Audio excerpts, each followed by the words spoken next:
and says it shows Trump's support for Arpaio's illegal police misconduct, including racial profiling and institutionalized systematic discrimination against Latino workers. Unite Here says, quote, "We are deeply troubled that Trump is pardoning criminals and sympathizing with racial bigots instead of protecting the law-abiding, tax-paying immigrant workers who make the American economy run and make this country truly great." United Farm Workers President Arturo Rodriguez also condemned Trump's action as shameful, saying, quote, "The president should not be pardoning someone who has been so vicious toward immigrants and who has openly flouted a federal judge's order to stop his racial discrimination." WIN is made possible in part by the OPEIU, the Office and Professional Employees International Union. You've been listening to WIN, Workers Independent News. For more information, visit workersindependentnews.com. It's time for the Rick Smith Show. I want you to get up now. I want all of you to get up out of your chairs. I want you to get up right now and go to the window, open it, and stick your head out and yell, "I'm as mad as hell, and I'm not going to take this anymore!" I don't want to abolish government. I simply want to reduce it to the size where I can drag it into the bathroom and drown in the bathtub. You bet I cut the taxes at the top. How dare you? How dare you? Go ahead, make my day. The Rick Smith Show starts now.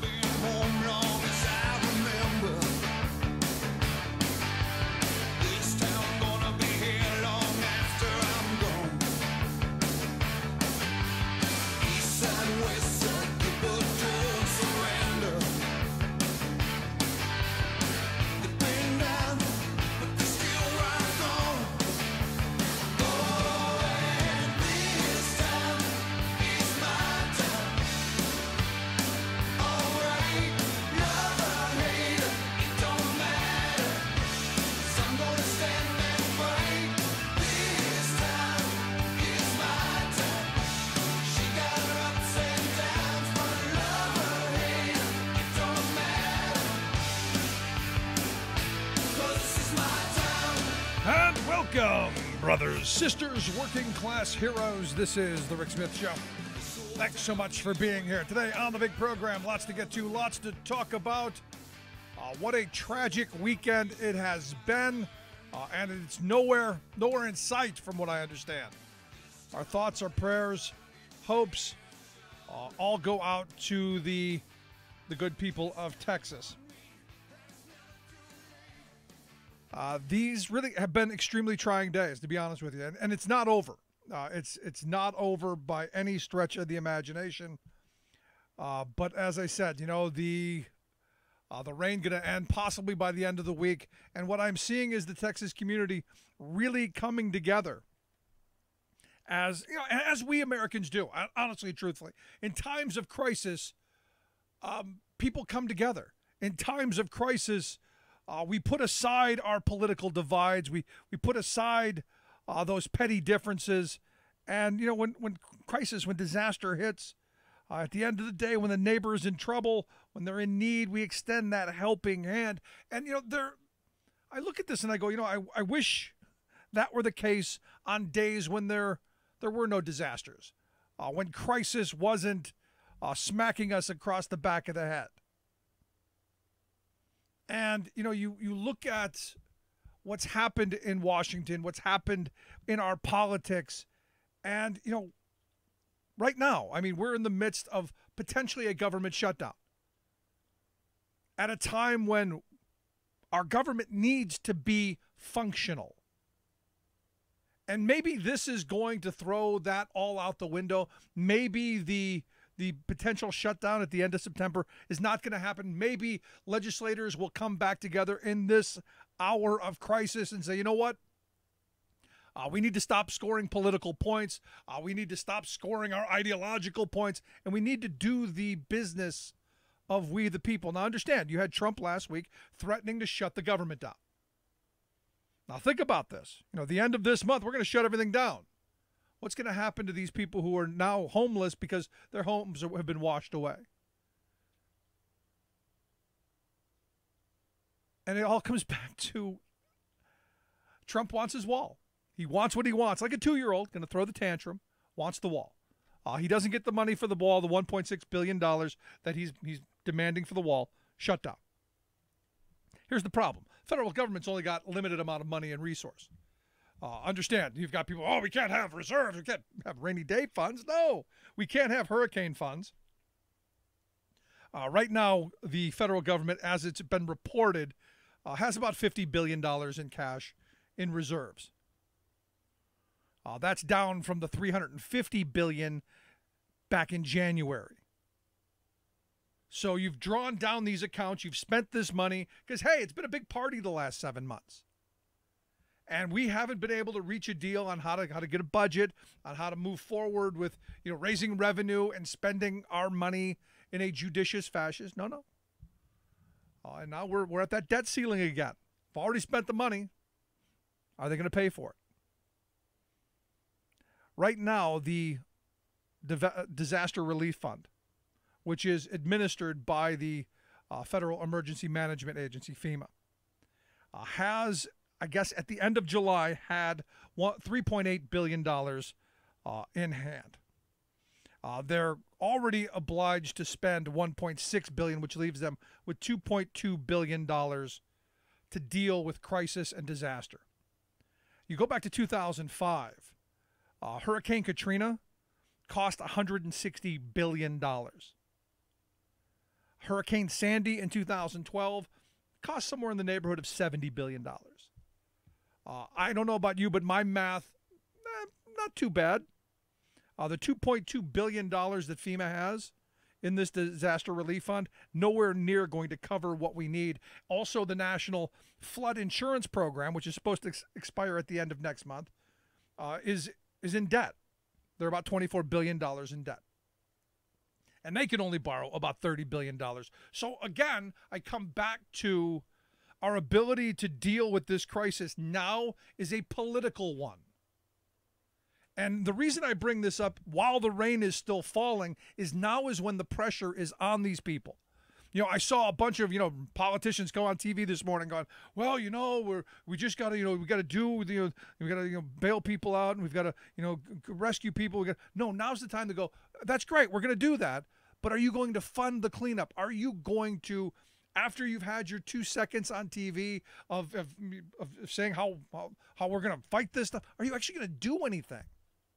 Because understand, the Republican Party, ever since Katrina, because it used to be in the past, and maybe it's just I'm a little bit old enough to remember how things were in the past, that, when this happened, it wasn't a political thing. It wasn't a party thing.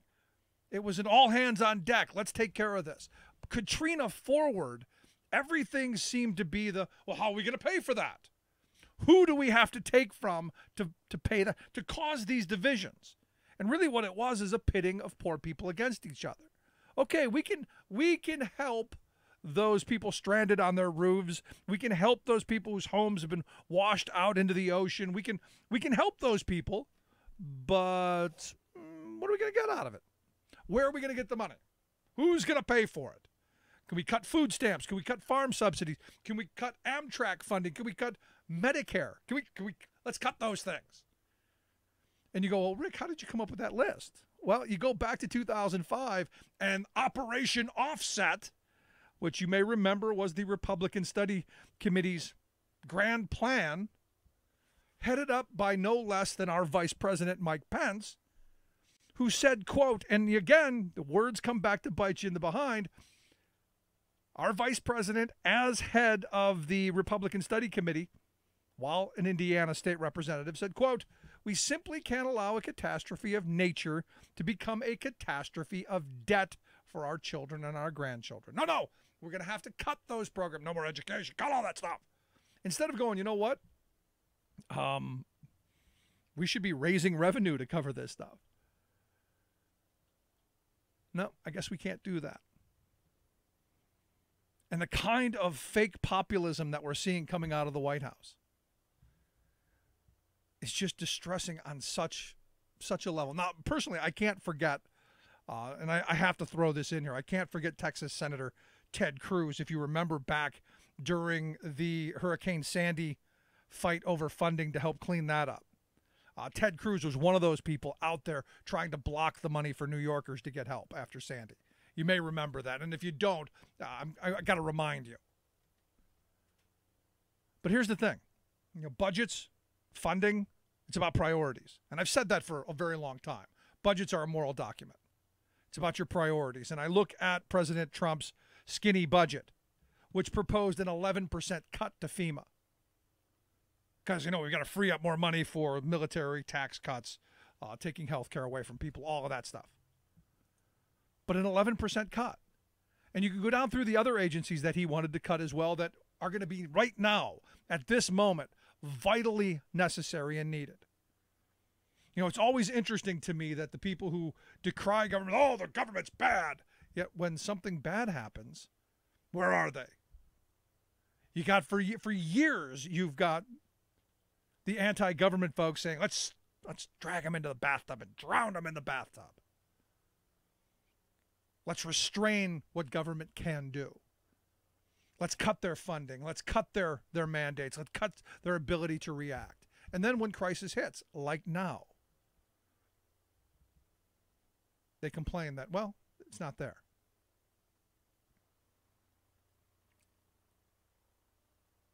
I look at the videos. I watch the stories. And yeah, everyday people are helping each other, as we should. And yes, government is acting as they can. But then it comes back to our priorities of our budgets. We've got a president who pulled us out of the Paris Climate Change Accord. This 1,000-year storm, like the last storm, that was the 100-year storm, and the last one that was once-in-a-lifetime storm, they seem to me to be getting worse. I saw a thing that said, so far, this hurricane's dumped like 7 trillion gallons of water on Texas. These storms seem to be getting bigger and bigger and more powerful and more extreme. And yet in this moment, while we're reaching out and helping where we can, it's important to remember that there are things that we've got to do. I'm going to take a quick break right back after this. Stick around. You're listening to The Rick Smith Show. We're working people. Come to talk. Disorder in the house. There's a flaw in the system. And the fly in the ointment is going to bring the whole thing down. Floodgates are open. We've let the demons loose. The big guns have spoken. And we've fallen for the ruse. I'm Rick Smith, and this is Labor History in 2. On this day in labor history, the year was 1963. That was the day one of the most important stands for justice and equality took place in United States history. Dr. Martin Luther King Jr. delivered his I Have a Dream speech to 250,000 people in Washington, D.C. But did you know that one of the main organizers for the march was a man by the name of Bayard Rustin? Rustin is often left out of the history books because he was gay and because of his earlier communist affiliations. He was born in 1912 and raised in Westchester, Pennsylvania. He was raised in the Quaker tradition, and his commitment to peaceful, nonviolent protest continued into the civil rights movement. Rustin joined the Young Communist League in the 1930s, a time when communist organizers were some of the few people actively speaking out about racial injustice in the United States. After he left the Young Communist League, Rustin spent a brief time as an organizer for a march on Washington, D.C., planned in the 1940s. This movement was led by one A. Philip Randolph. The planned march was aimed at putting pressure on President Franklin Delano Roosevelt to desegregate work at industries with federal wartime manufacturing contracts. When President Roosevelt agreed to issue an order desegregating these jobs, the planned march was called off. But the idea for the march lived on and became a reality during the civil rights movement. Rustin went on to work in the labor movement. He became the founder and first director of the AFL-CIO's A. Philip Randolph Institute. which focuses on tearing down the walls of discrimination in workplaces and within the labor movement. Labor History in 2 brought to you by the Illinois Labor History Society and The Rick Smith Show. For more information, go to laborhistoryin2.com, like us on Facebook, and follow us on the Twitters at Labor History in 2. Chances are, when you took a shower this morning, an AFSCME member made sure that water was clean. When you drove to work, an AFSCME member maintained the road. When you rode an elevator, an AFSCME member inspected it. I'm David Philman, Executive Director of AFSCME Council 13, the American Federation of State, County, and Municipal Employees. AFSCME members enforce regulations, keep prisoners behind bars, take care of patients, protect the environment, and more. The work isn't glamorous, the salaries aren't high, but AFSCME members serve the public in every aspect of our daily lives. Chances are, you'll never see that AFSCME member working in a sewage plant, diving underwater to repair a bridge, or answering a 911 call. But aren't you glad they do? For more information, visit AFSCME13.org. We are AFSCME.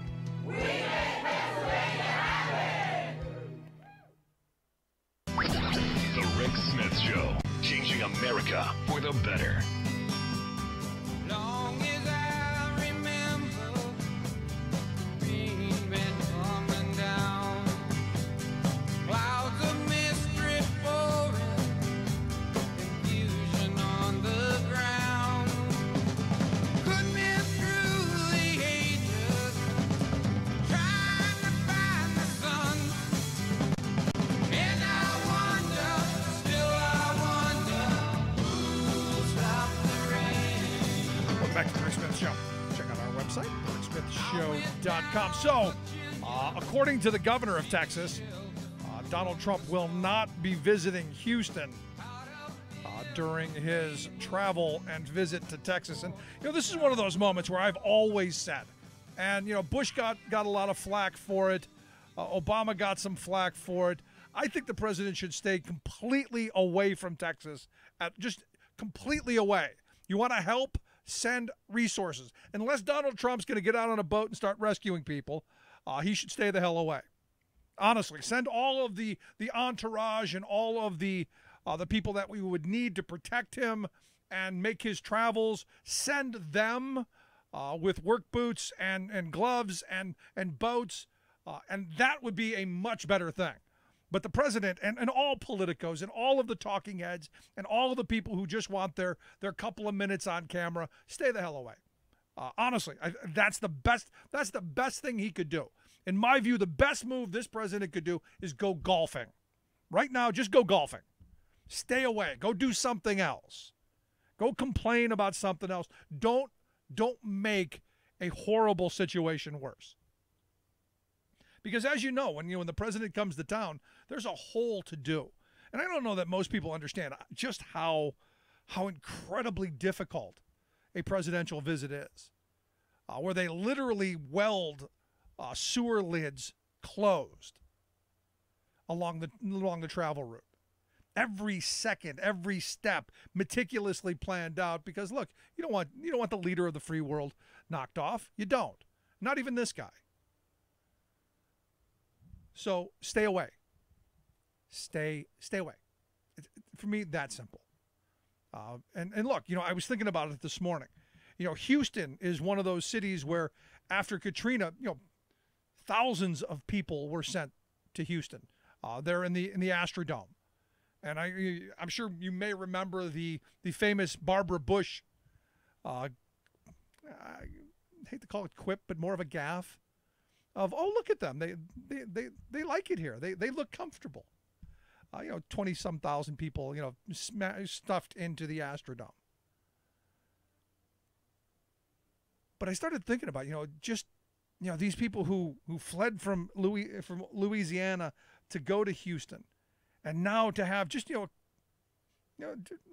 12 years later, the same kind of scenario. And as I was watching the coverage, I couldn't help but compare how we covered Hurricane Katrina and how it was, especially Fox News and especially some of the propaganda networks, of how you saw these poor, desperate people seeking help, and it was framed in a way of that they were poor and helpless. Yet on the other side, you see these poor and helpless people struggling, and it's a different message entirely. And I keep coming back to this idea that through these crises and through these tragedies, because they're not going anywhere, they're only going to get more powerful and more desperate as the years go on. Because as science and scientists are telling us, and they're the canaries in the coal mine saying, look, this is all part of climate change. This is all part of what we know is predictable, and it is coming. These storms are going to get larger. They're going to get more extreme, and we're going to have wide fluctuations between drought and 50 inches of water. And the question is, how do we deal with these things? My fear and my concern is right now politically, we're not anywhere near having the ability to deal with what the future brings us. And I fear that the future just smacks us in the face. Not just on climate change, but on automation and on, healthcare, and on, as the population continues to age, we're going to continue to need more caregivers. I don't know that we're talking about any of those issues. Yet all we seem to be tied up with on the daily basis is this kind of fighting, this kind of bickering, this kind of insanity. I mean, it comes from the top. When I read some of the early tweets that the president put out about what was going on in Texas, and it seemed like, more of a, I don't know, like it was kind of a reality show. Tremendous response. Wow. You go, what? It's moments like these that I look at this administration and I fear for the future. Now, we're going to find out in the coming days. How does this administration deal with the crisis? Will this be a response of we the people, or will this be what George W. Bush tried to do during Katrina? Will this be a great profit opportunity for the quote-unquote free market? Will this be us, we the people, rebuilding, or will this be for profit? Because there's going to be a lot of money being spent on the cleanup and the recovery. There's going to be tons of it. Will Trump go the way of W and suspend the Fair Labor Standards Act so we can bring people in and make them work for $1 an hour? Will we use ICE to come and round up the undocumented immigrants who are going to be the ones doing the really dirty, nasty cleanup work? Is that going to be an opportunity for them?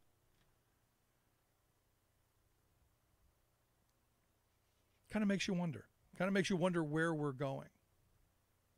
And the reason Propane Jane not here today is she's in the heart of all of this. Her home is underwater. And we wish her the absolute best. And again, these are moments where it's not about the politics of the day. It's about making sure that people are cared for. It's about making sure that we take care of our own. And the idea of, I don't know, it's just, when these things, I keep coming back to the frustration of not looking down the road and using what we know is coming to enact policies to say, hey, maybe, is it too late to turn things around? Yeah, I was watching this stupid TV show I watched. I've been binge watching. And Martin Short plays this environmental lawyer. And the main character in the show, and I forget his name, but he wants to be an environmental lawyer. So they're suing this big pharmaceutical company, and the pharmaceutical company comes back with a settlement offer of like $25,000. And the main character is like, that's not even close to enough. That's ridiculous. It's just pennies. And Martin Short's character goes, well, we just sue these people to get enough money for cake. Because we know it's over. We know the end of the world is coming. We've already gone too far. There's no turning back at this point. We've already depleted our natural resources. We've already destroyed the ozone. We've destroyed the environment. There's nothing left. We might as well just, party until the end. There's no going back. And, I look at this stuff and I wonder, how much of that fatalistic thought process is there? How much of that, that fatalism is there? That, yeah, well, you know what? That's nothing I can do about it. It's above my pay grade. The hell with it. Nothing we can do about these storms now. Too late now.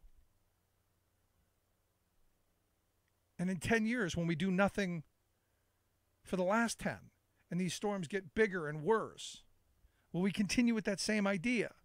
Well, you know what? We didn't do anything the last 10 years. Can't do anything the next 10 years. And you see these images of nursing homes and poor people and the most vulnerable among us unable to deal with these crises. And what is that going to mean in the future? I don't know. It's frustrating. It's angering. It's a lot of things.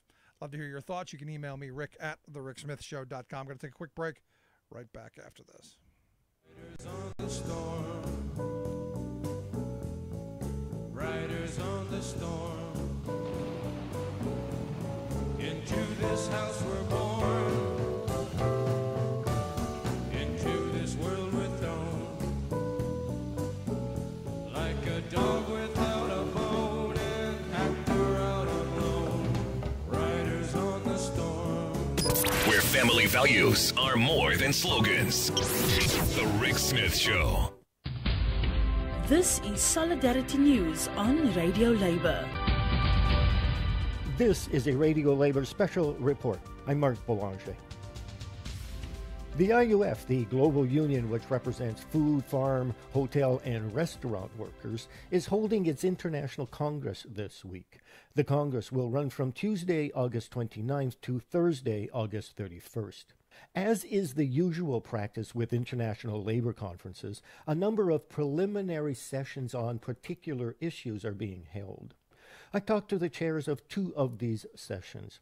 Sarah Meyer is an IUF international officer specializing in issues related to young people. I asked her what issues were raised by the participants in the IUF Youth Workshop. What we did during the beginning part of the conference was talk about the common issues that young workers are facing internationally. And these predominantly include young worker unemployment or underemployment, what we refer to as a skills mismatch, which means that the supply and demand for certain skills isn't matching up in young worker populations, and also a general lack of quality jobs or work for young workers. So we're seeing a lot of part-time work, temporary contracts, precarious work, and also the impact of austerity regimes, particularly in Europe.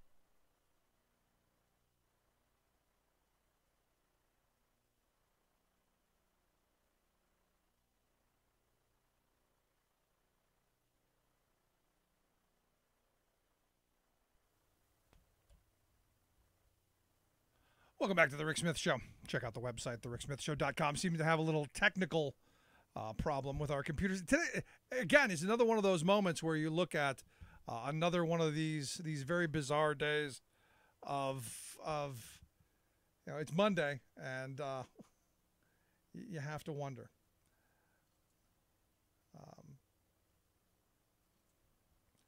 And it's one of those things. I mean, I go back and I look at this tragedy, and where the hope is that we come back from it. But here again, let's take a look at what else is going on around the world. You look at the White House. It's beginning to look more like Survivor White House, as there appears to be another attempt to dump another cast member.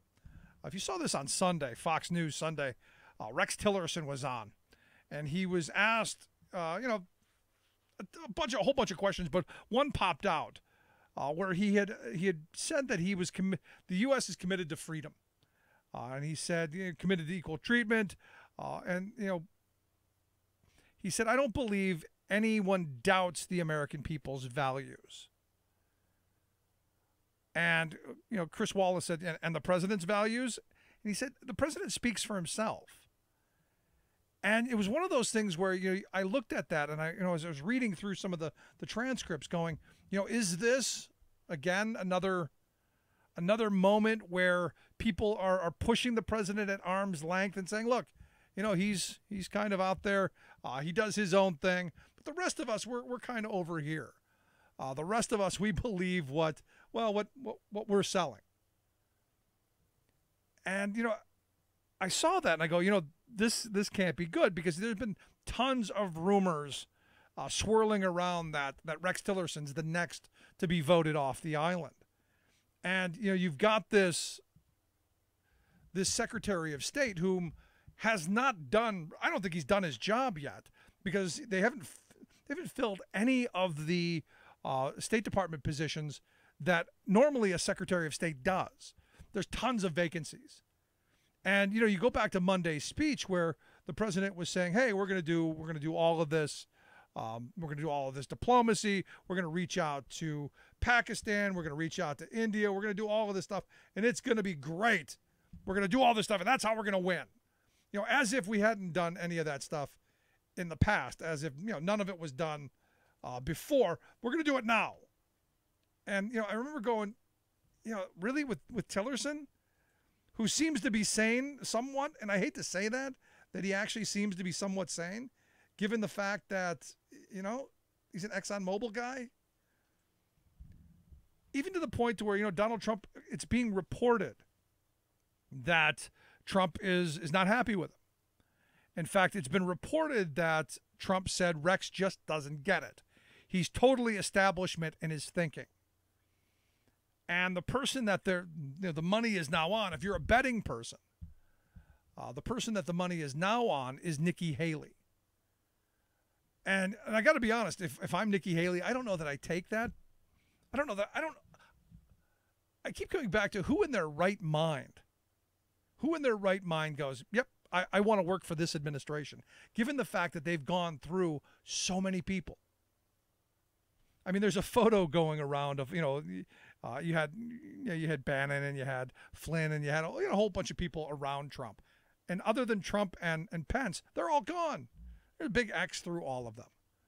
And in a year, I mean, we're only 7 months into this nightmare. In a year, what's that going to look like? In 2, what's that going to look like? And again, I keep coming back to this chaos, this lack of continuity, this inability to get things done. Now, I've had tons of emails from people going, that's what we like about him. He's shaking things up. And, there's something to be said for shaking things up. There's something to be said for doing things a little differently. But when you shake things up and you do things a little differently, there should be an eventual end. Some point where you go, yep, we're doing this for this reason, and we get there. I don't see that here. And maybe that's the genius. Maybe it's the mastery of Trump. I don't know. But it's chaotic. And it sends really all the wrong messages. And look, this hurricane right now, this is the first real major test of this administration. This is the first real test. And we'll see how they deal with this. To his credit, Trump has not tweeted out anything in the last 18 or 20 hours. Now, I'm waiting for that to build up and then there to be a whole slew of insanity. But nothing so far. It's not about him today. Which, again, I don't know how long he can take. I don't. It's one of those things that you just go, how much longer can he go without tweeting something insane out? But, again, you come back to this kind of chaos, this kind of disjointed leadership. It sends all the wrong messages to all the wrong people. And while, again, I was not a huge fan of Rex Tillerson, you kind of got to question. You got to kind of question him going out the door as well. And then who's next? Who is who gets the tail pinned on them? Also, an interesting story popped up over the weekend. And look, I've been saying for a very long time, in fact, for probably over a year, that the Trump people and the Russians, they're married together. that, the oligarchy in both countries, they know each other, they socialize together, they want to divide the world up together. It's all about the money. And that, Trump, most certainly, there's unquestioningly that there's relationships there, that there's dealings there. And you had, Trump come out and say, if you remember back in January, saying, nope, nothing. I've done nothing. I've done nothing. I don't know anyone. I don't do anything, blah, blah, blah. You may remember back in July of 2016, he pointed out, for the record, I have zero investments in Russia. Nothing to do with Russia. Nothing. And all along, he's been saying, nothing in Russia. There's nothing there. There's nothing there. I've never done anything. I basically know nobody. That's been his position. And understand, as I've said from the beginning of this whole Russia dust-up, had Trump come out in January and said, look, we know that the Russians were fiddling in our elections. We know that they were hiring trolls. And we know that they were planting fake news. We know this stuff was going on, and we're going to get to the bottom of it. Had he done that, had he simply admitted that, yeah, this stuff went on, it didn't affect the outcome of the election. He could have said that. I still won. It did nothing, but we've got to stop it before it does. Had he come out and done that, all of this Russia stuff goes away. There's no attack points. There's no way to go back and say, well, you said that you didn't have any dealings there. You said that you've got nothing there. You said, go down the list of, yes, there's obviously numerous tweets for that. Had he simply just come out and said, you know what? I won. This didn't affect it, but they did it, and we're going to make sure it never happens again. We're going to put together a commission. We're going to go in that direction. And had he deflected it and said, we're going to go get them, I don't think you're in the mess that you're in now. All the air goes away from it. So now you've got people looking at virtually everything that, again, I say should have been done during the election process. But now we're finding out that, through emails and through past depositions that, well, guess what? And again, not surprising. It turns out the president, through his company, sought to have a Trump Tower in Moscow. And that, and this was, late 2015, early 2016. This was in the heart of him, being in the campaign. This is when those questions should have been asked, and a lot of them were. And, I can only come away with two possibilities. One, he's incompetent and didn't know. Or two, he's a liar. I mean, if there's a third, I'd love to know it. But it appears to me only two options. And I look at all of these characters that he surrounded himself with, who were pushing for this. Now, ultimately, it fell through because they didn't have the property to do it, and it's my understanding from what I've read that you didn't really have the Russian government's blessing. But it was sold to the Trump people as this would be a great opportunity to get Putin to say nice things about Donald.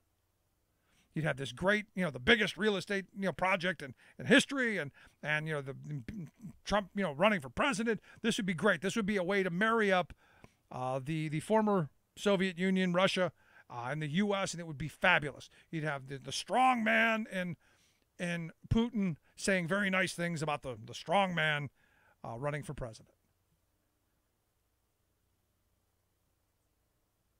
Ultimately, the deal fell through. But again, why do you feel the need to lie? Why the need to not admit it? And I would argue that it comes back to these cozy relationships.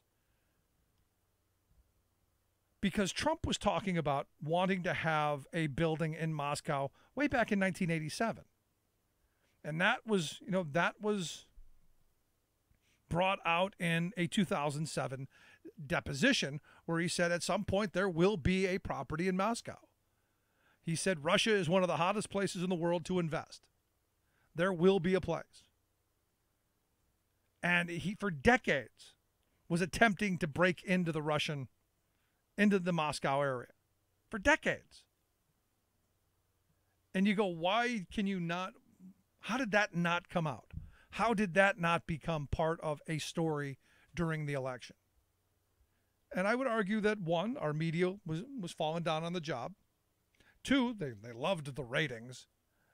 As Les Moonves said, I may not agree with him, but I love my ratings because he's jacking things up.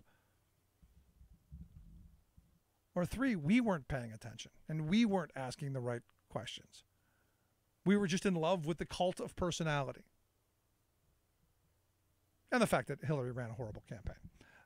That aside as well. But again, you got to ask the question. Is this president a habitual liar?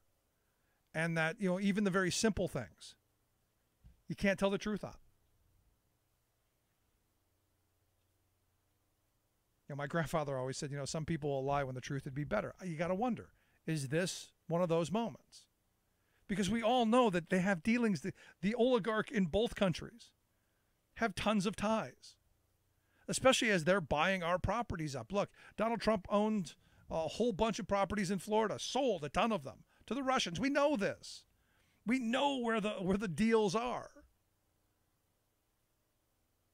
And you got to question, at what point does this guy's push to make money and make the deal put him in trouble? Just kind of got to make you wonder. Gonna take a quick break. Right back. Stick around. You're listening to The Rick Smith Show. We're working people. Come to talk. Someone's got to do. It's kind of hard when everyone looks up to you. Try to make it look easy. Gonna make it look good like anybody would. I'm just your average, ordinary, everyday superhero. Trying to save the world, but never really sure. I'm just a day job. I'm Rick Smith, and this is Labor History in 2. On this day in labor history, the year was 1934. That was the day 7,000 white and Filipino lettuce workers in California's Salinas Valley walked out on strike. Salinas was the lettuce capital of the world. The division of labor in the valley was largely ethnically based. Filipinos did much of the field labor, while whites worked in the packing sheds. At the time, Filipinos made up 40% of the total agricultural workforce in the Salinas Valley. They had founded the Filipino Labor Union a year earlier. White packing shed workers had organized into the AFL's Vegetable Packers Association. While the VPA had been reluctant to work with the FLU, they now sought to join forces in strike action. Both unions agreed neither would return to work until both had achieved victory. Together, they demanded wage increases, union recognition, and better working conditions. Losing $100,000 a day, the growers soon imported scabs of all races. They enlisted the California Highway Patrol to arrest striking Filipinos on incitement and vagrancy charges. Soon, the VPA agreed to arbitration, leaving the FLU to continue the strike alone. Some speculated the members were threatened with the loss of their charter if they refused to return to work. The striking Filipino workers continued to organize job actions and experienced increased retaliation as a result. VPA leaders publicly distanced themselves from the Filipino strikers, and racially charged vigilante violence intensified. It culminated in the burning down of the labor camp where hundreds of Filipino workers lived a month after the strike began. Vigilantes then drove as many as 800 Filipinos from the valley at gunpoint. The strike was officially called off, and those that remained returned to work. By October, both unions had won wage increases. Here with your World in 2 Minutes, I'm your host, Luke Vargas. The World in 2 is taking a week off before a busy September, but we recently taped an interview with Harvard's Graham Allison, author of the new book Destined for War, Can America and China Escape Thucydides' Trap? Graham shows in his book that ruling powers like the U.S. often make foolish decisions when displaced by a rising power like China. Given that dynamic has led to war many times in the past, I asked him what American leaders can do to make sure the U.S. population doesn't start beating the war drum. Basically, nationalism is a very powerful force in both places. And if I just take the China side of this, for Xi Jinping, he's got two ways to legitimize essentially his authoritarian rule. One leg he stands on is we perform better than other governments in giving you what you want in terms of economic well-being. So he's been running an economy that grows 3 or 4 times the rate of the U.S., and he's continued to do that. And people say, okay, if you deliver the goods, you can drive the bus. The other leg that, though, he's been building up is Chinese nationalism. Be proud of China. Long before Trump was making America great again, Xi Jinping unfolded his banner, which is to make China great again, because of the great rejuvenation of the great Chinese people. And Chinese nationalism, as you see, particularly in the social network conversation, and especially among younger people, they're very proud that China is now standing up and being stronger and pushing back. So we know historically that nationalist instincts in which then any compromise looks like it's treason, or any unwillingness to stand up looks like it's, sniveling, is very, very dangerous. And I think that's true not just in China, but in the U.S. Thanks for listening to The World in 2 Minutes. We'll be back on Monday with the news. The most important issues of the day. This is The Rick Smith Show.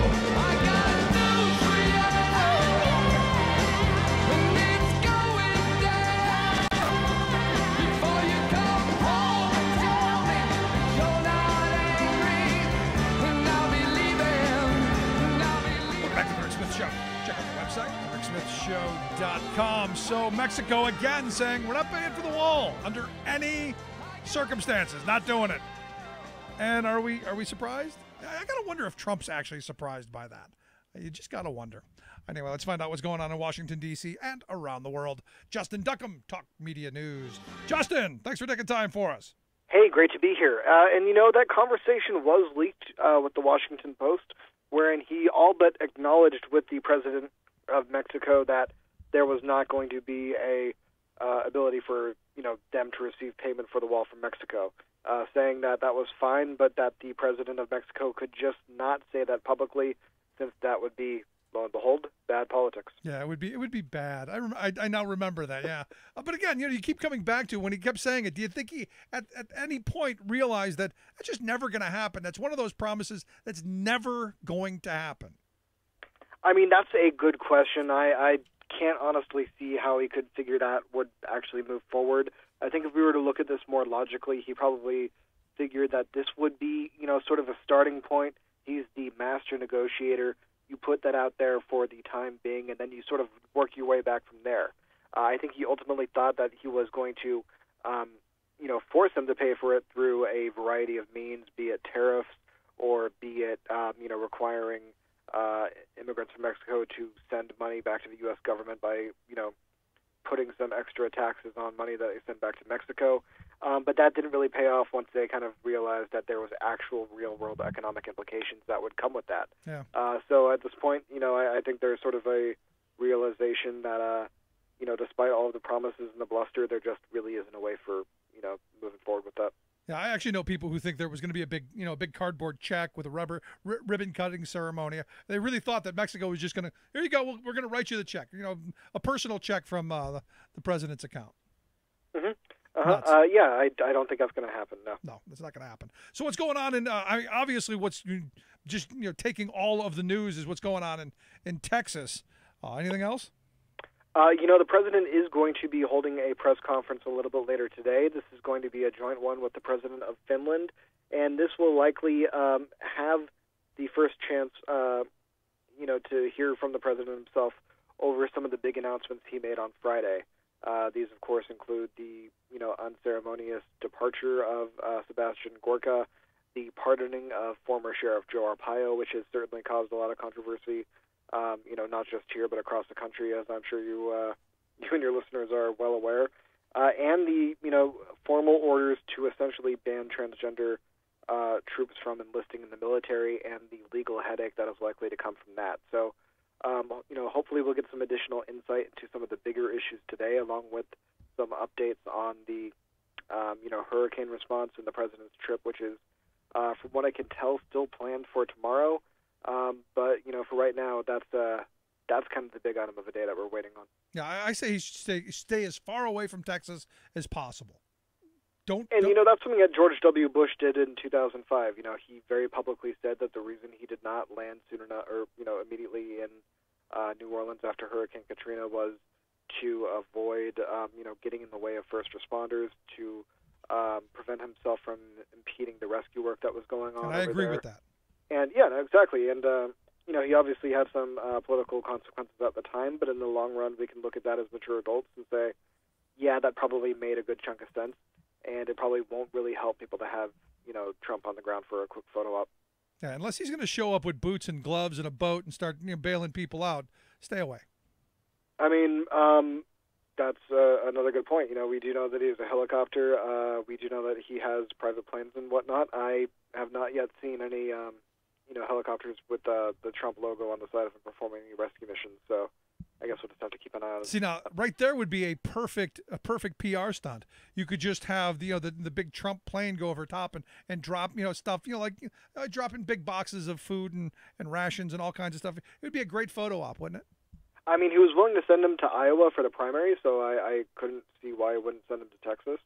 And, of course, I'm sure there probably are some Trump properties in, Texas that he could put up refugees in and, take care of them in luxury. But I have a feeling that the Trump organization probably isn't going to be doing that anytime soon. Now, go back to the Arpaio thing. Were you surprised? I mean, I called it last week. I was surprised that he didn't announce it in front of the people in Phoenix, although he basically did. I was going to say, yeah. I mean, that was an announcement in all but the most literal definition of that. He certainly hinted at it. He gave a very huge wink and nod and smile to the crowd on that one.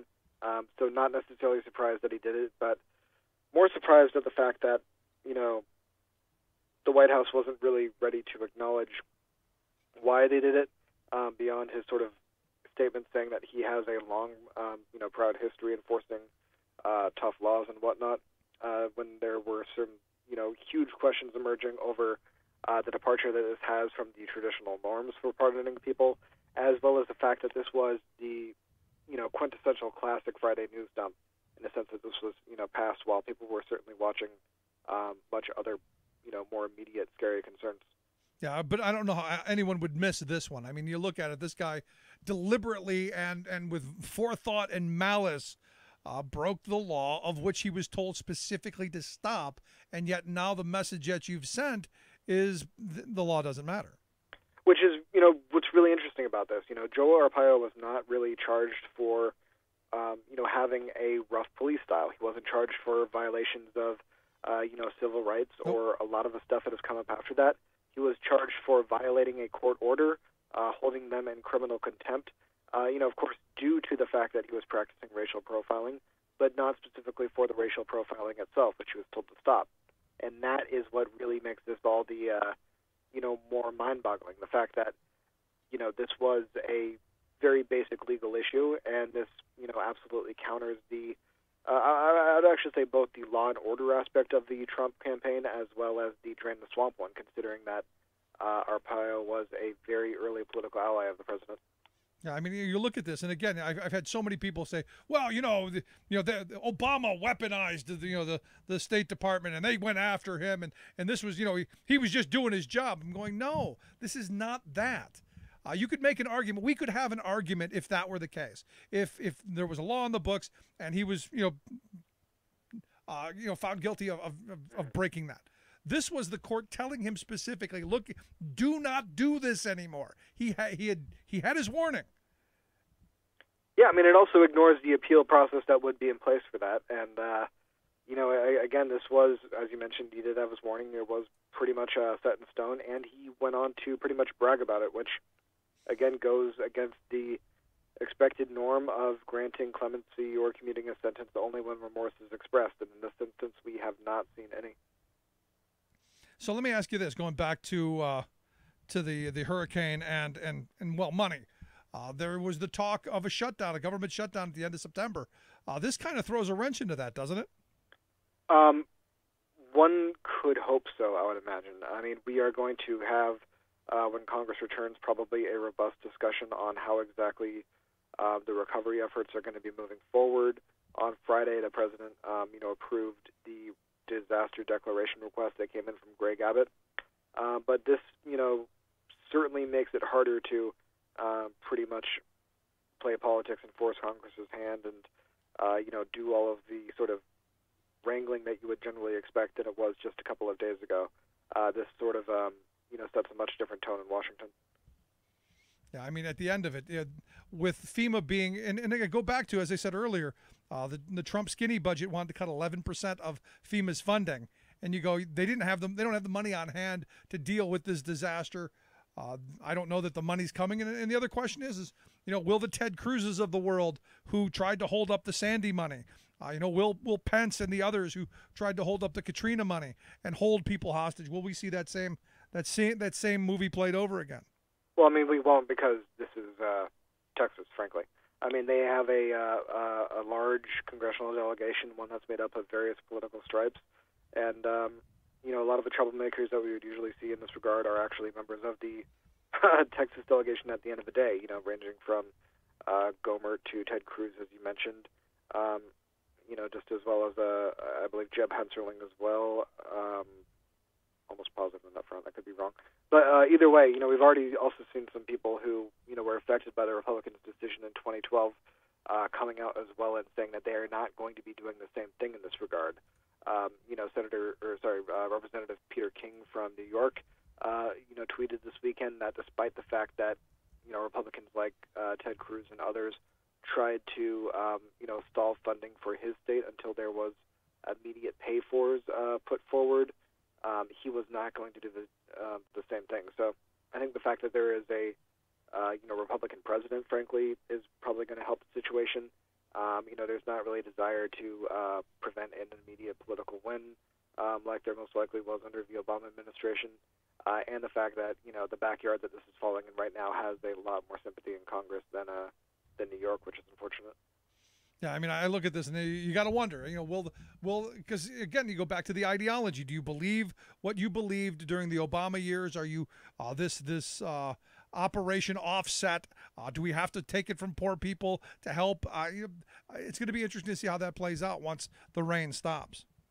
And frankly, I'm not really expecting to see that conversation. We'll probably have a couple members of the Freedom Caucus coming up and giving some speeches like that. But for the most part, I think we're likely going to see Republican leadership moving forward. And we also have to remember last time around, it wasn't just bad actors of the Freedom Caucus. This was a decision that came from Eric Cantor at the time, who refused to hold a vote on immediate funding until it was paid for. So this went up all the way to Republican leadership, and I don't see that happening under a Paul Ryan speakership. It will be interesting to see how this plays out. Justin, great talking to you again. Hey, likewise. Thank you so much. All right. And Justin Duckham, Talk Media News. Quick break. Right back.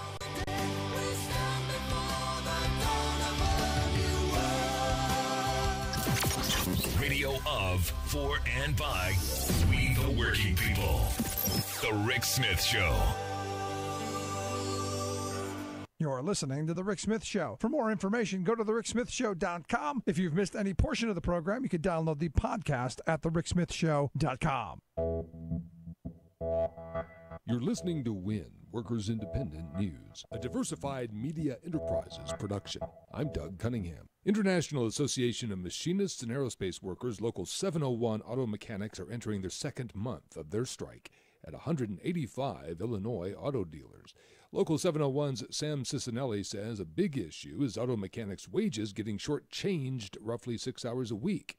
That's because the dealers and automakers have lowered their book times for repairs, and the actual repairs take longer to do. We are looking to shorten the gap on approximately 6 hours that go uncompensated for mechanics that are on the clock for 40 hours. It's 15% that they forego of their wages per week. In some cases, a lot of cases, they're on the clock for upwards of 50 hours trying to make book time to at least go home with a 34-hour check.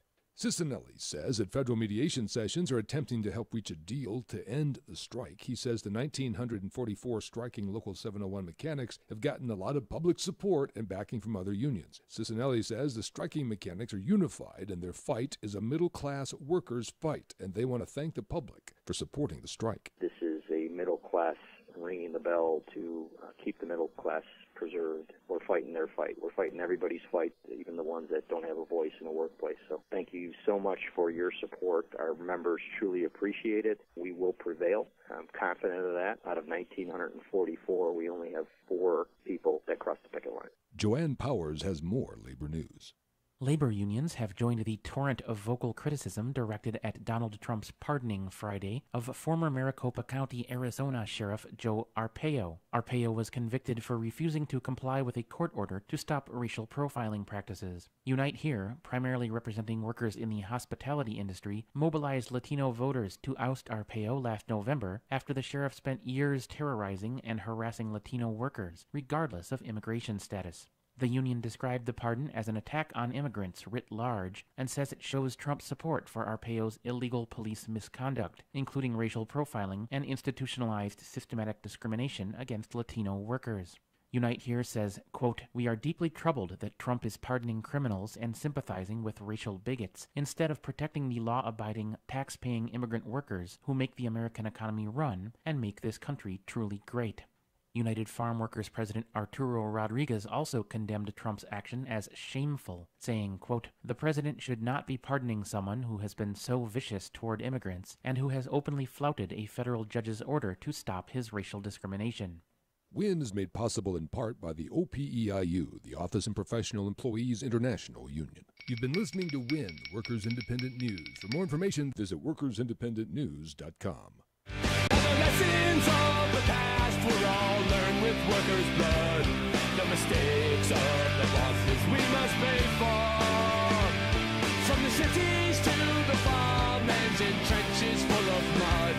'Cause war has always been the boss's way, sir. Come on! The union forever defending our rights. Let's fight the right wing, our workers unite. With our brothers and our sisters from many far-off lands. There is power in our union. Welcome back to the Rick Smith Show. Check out the website, thericksmithshow.com. Questions, comments, something on your mind, you can email me, Rick, at thericksmithshow.com. So nearly a week ago, workers at the Target in Christiansburg, Virginia, took to the picket lines to fight against harassment and intimidation on the job and also to demand a voice in the place where they spend a third of their work, a third of their lives. And today they head back to work after having made a strong stand, a strong show of solidarity, and also the beginning of community building of people saying, hey, we shouldn't allow this kind of intimidation, this kind of harassment, this kind of scenario in our community. Here to talk about this last week and where they hope to go from here, I've got Adam, one of the striking workers there at Target in Christiansburg. Adam, thanks for taking time for us. Yeah, sure, no problem. Thanks for reaching out and having me on the show. So what led you to this? Well, it's somewhat of a long process, but initially, like a group of me and some other workers were actually working with people in some of the trailer parks around here, around like a slumlord who just doesn't do proper upkeep of the trailer parks where some of these people are at, and it was from doing that and getting to know people. We found out that some of the residents at these trailer parks worked at this Target, and they started telling us all these stories about this manager, Daniel Butler, and we didn't think too much of it at the time. I mean, we definitely thought it was bad, but our focus was kind of around the housing issue, and we just kept happening to keep having this guy come back up every time we would talk to people, even people outside of the trailer parks, people who were just kind of mutual friends. It just kept coming up that this guy was doing this, and we just kept hearing, particular accounts of people's experience with sexual harassment, and this guy just in general being just a real scumbag. And for a few other reasons, we had to kind of retreat from doing stuff around housing because we didn't want to get someone evicted for trying to take some action against the slumlord. But after we took a pause from that, we decided it would be good to, try to hold this guy accountable and get him out of the workplace there, because we don't think sexual harassment in our community is acceptable. So that's basically the long story, the background to how we got to the point where we started organizing in the workplace and working towards this strike. And I started there last May and had just been gathering testimonies from workers, both current and former, about their particular experiences with this guy. And that's really what we used as the basis to form this strike, was the testimonies from the workers, who we had no reason to doubt, they were fabricating this at all. Now, what has the response been from the target people? Well, after the first day, we found out by the second day they launched an internal investigation on him, but that's really all we've heard from them. I talked to one of the people who's conducting the investigation, and we had a hard time, honestly, getting a number from them to have people call and provide testimonies, both current and former workers. But we finally were able to pin that down, I think, by the third day. So then we've been sharing that information with everybody who had something to tell. But other than that, not really much from Target, other than just, the managers coming out there and consistently harassing us, telling us to get off the property, and making these vague threats at us if we didn't leave. There'd be severe consequences. And so that's pretty much been the response from them thus far. So walk me through some of these threats, because, a lot of people who, and I don't know where your intentions are going from this moment forward, whether you're attempting to organize into forming a union, because it's my view that, in unionized workplaces, there's always a mechanism to deal with the Daniel Butlers of the world. Yeah.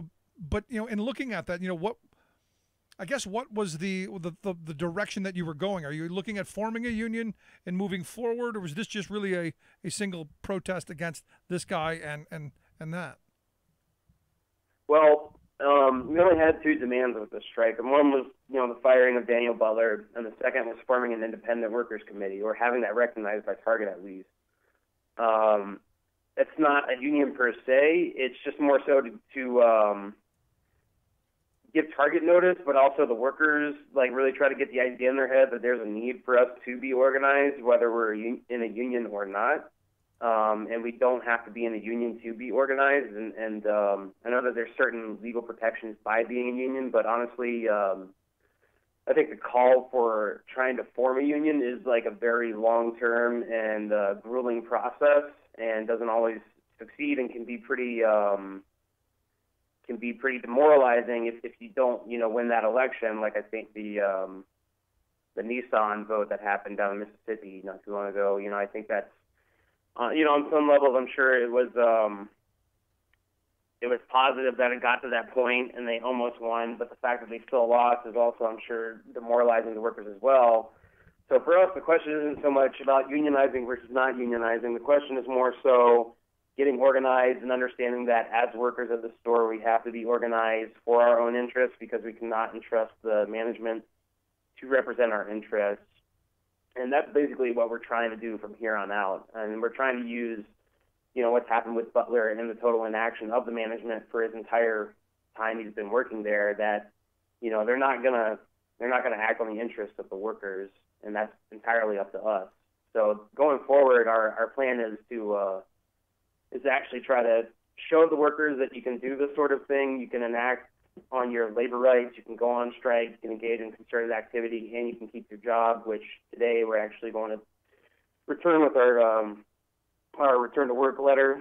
And one of us should be having our shift here at 1:30 actually, and we're going to see how that plays out. If Target doesn't want any, severe legal repercussions for trying to prevent us from doing that, everything should go smoothly and we should be able to go back to our jobs. But it's really important, I think, for the other workers to see us, to be able to engage in our legal rights, and also show that, we can go back unscathed and unretaliated against, and hopefully inspire them to be a little bit more bold and be more willing to, work with us to address some of the other issues that are going on in the workplace. Yeah, no, that visual is extremely important, because it gives people the sense that they have some power, and I'm all in favor of what you're doing.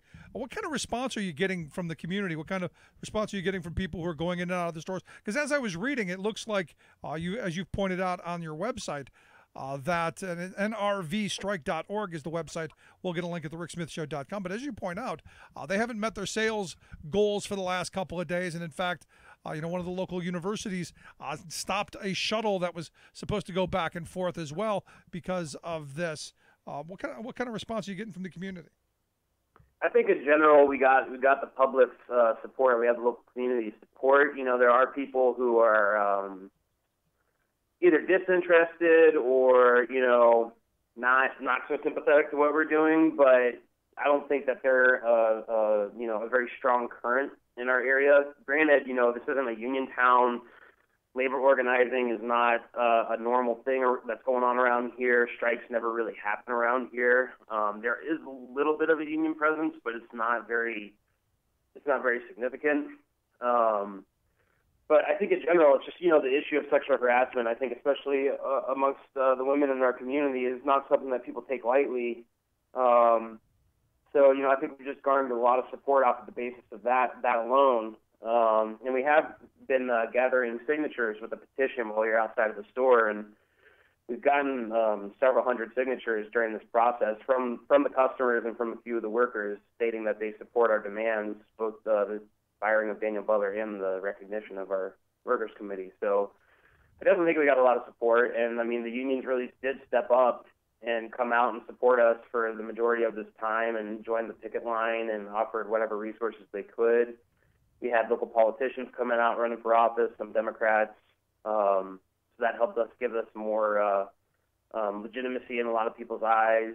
And then just the media coverage and social media in general, I think, has really helped get a lot of attention on it. And I just think, once again, because of the issue we were going on strike over, it's not something that I think really anybody is going to try to fight against. I don't think anybody thinks sexual harassment is okay. I think what one issue we did encounter was a lot of people wanting proof, and that's why we spent so long gathering these testimonies, because we figured if we had a large amount of testimonies, it would seem pretty obvious that this isn't just something that people are making up, that it is something that's consistently happening.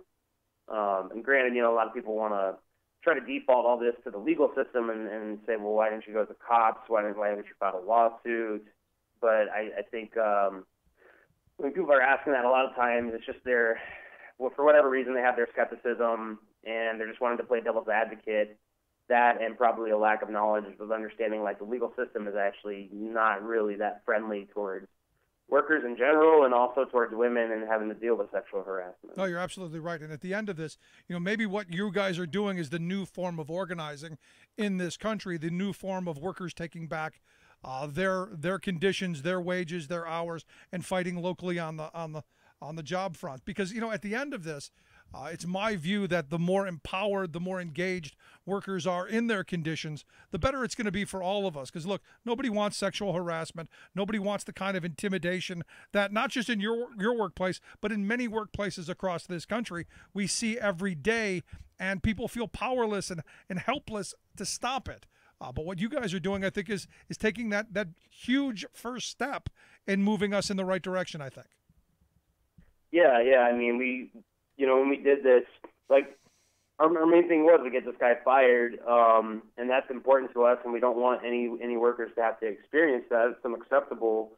But we also, in doing this, wanted this to be an example for other people, to show them that even if it's not sexual harassment, if it's something else, lack of hours, lack of consistent hours, being paid poverty wages. There's tons of issues out there in every workplace, especially in the service sector, that need to be addressed. It's just people, firstly, don't know their rights, and secondly, think that they're just going to get fired if they try to enact them. So we're really trying to show people through actions that if you do know your rights, you can do this and keep your job.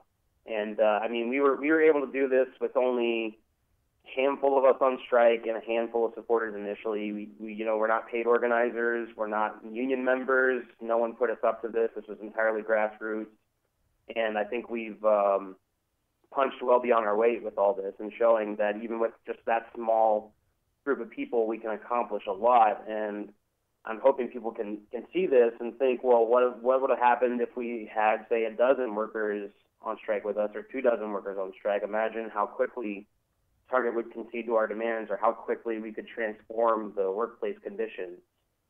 Yeah, I mean, again, what I think you're doing is this generation rediscovering that concept, that idea of solidarity, and that you're all in this together, we're all together, and that the only way things get better is if we are all in it together.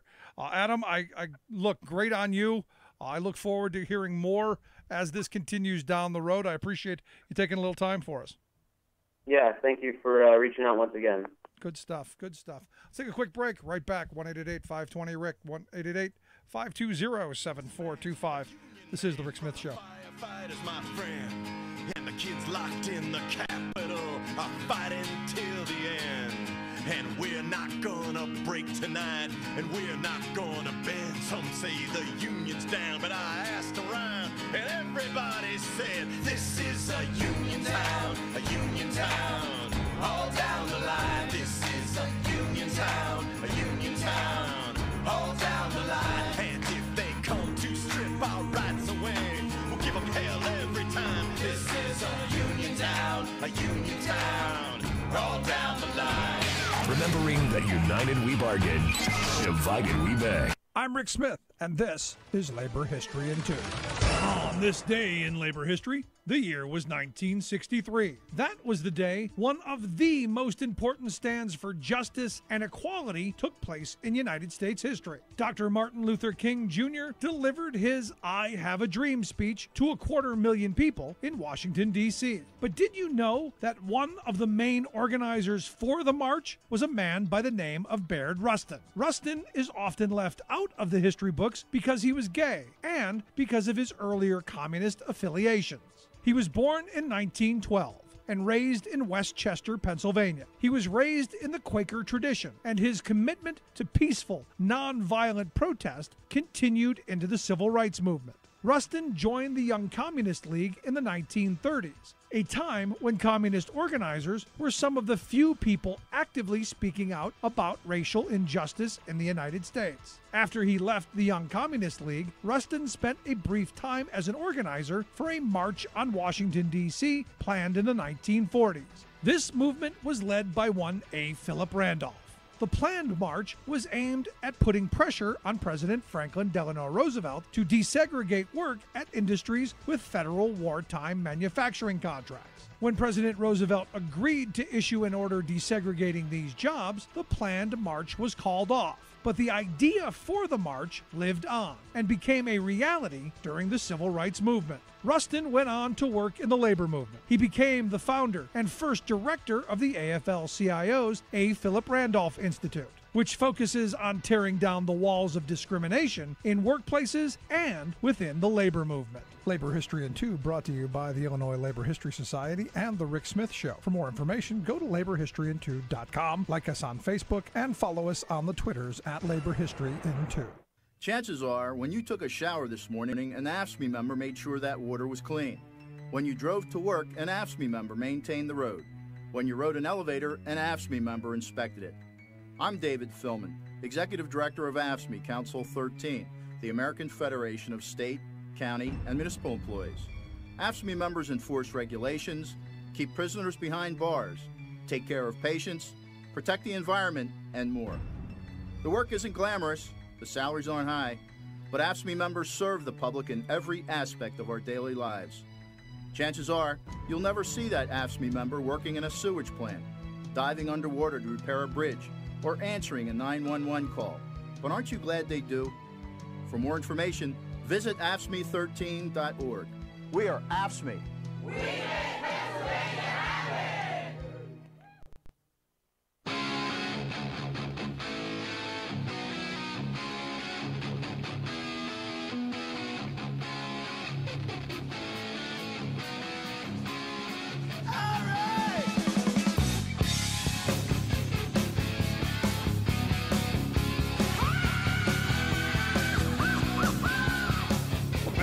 Show.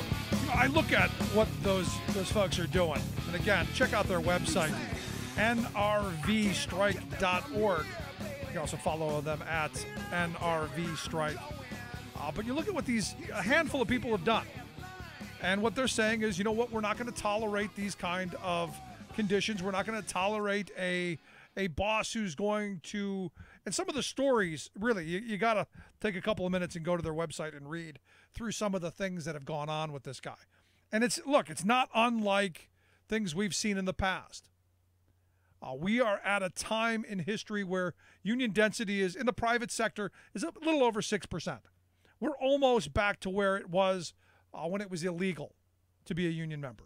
And as soon as next spring comes, next June, I'm expecting the Janus versus AFSCME case to go through.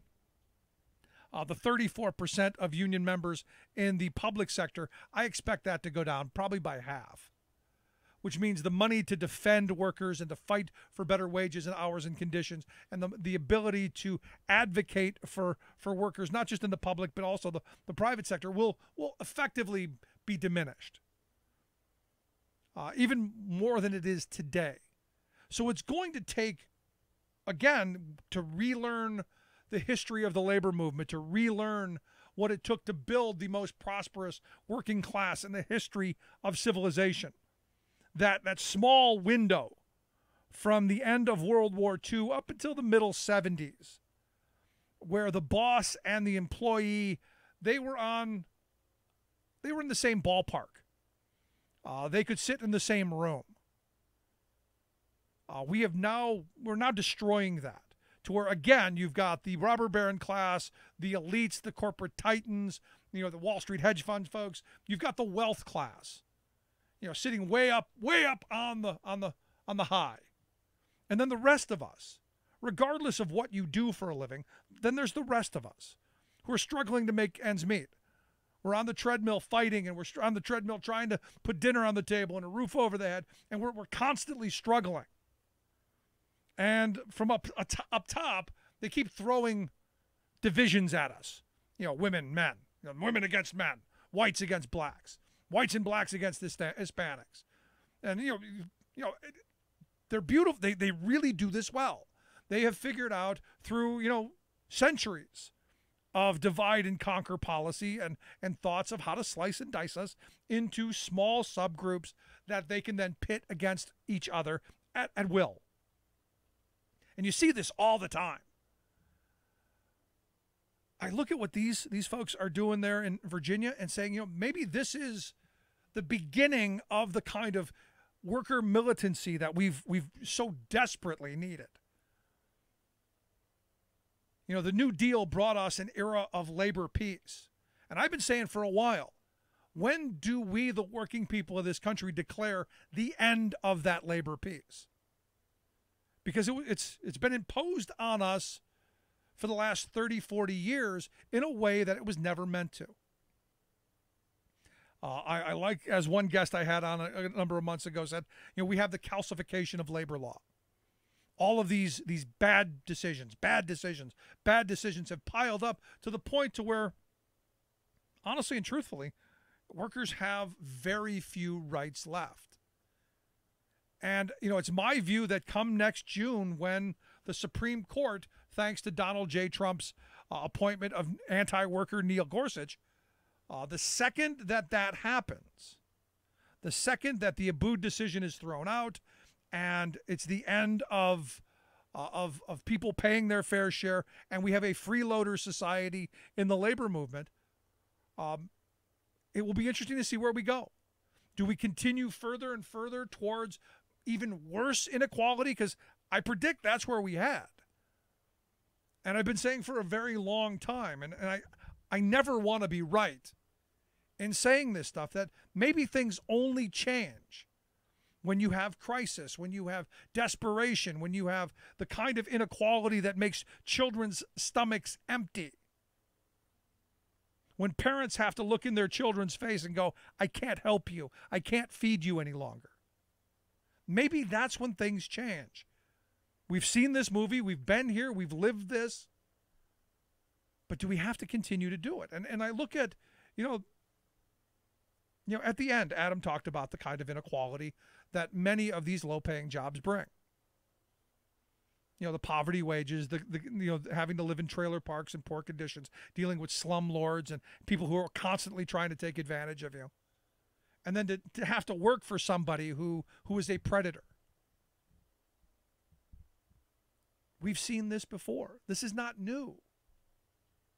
And for a brief period of time, from the end of World War II up until the 1970s, I think, when workers had a strong voice, that stuff was being quashed out of the workplace. That stuff was being fought at every turn.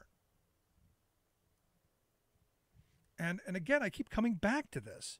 Is this the model moving forward? Is this what working people of the next generation, the millennials, and understand millennials have a much more positive view of labor unions than any other age bracket, because they saw their parents get screwed over at the workplace. They've seen their parents lose jobs and be fired at will. They've seen parents take pay cuts, have their health insurance raised, their pensions stolen. They've seen all this stuff. They've seen the movies, and they're learning the lesson that the only way that we stop this is through an idea of solidarity.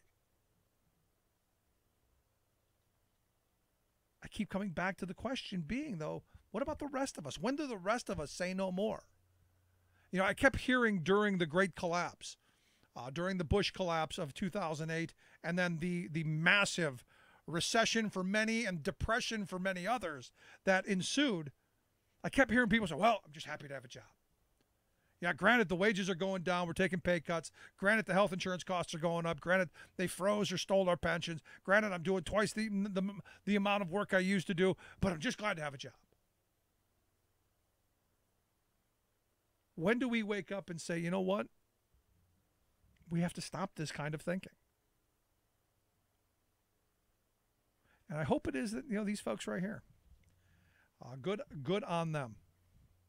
Again, nrvstrike.org, the website. Gonna take a quick break. When we come back, a little bit of the labor news from across the country. Stick around. This is the Rick Smith Show. We're working people. 10% of the wealth, 10% of the people own 90% of the wealth. Where do you fit in? Take a look at yourself. 10% of the people own 90% of the wealth. Where smart policy and sound investment matters. The Rick Smith Show.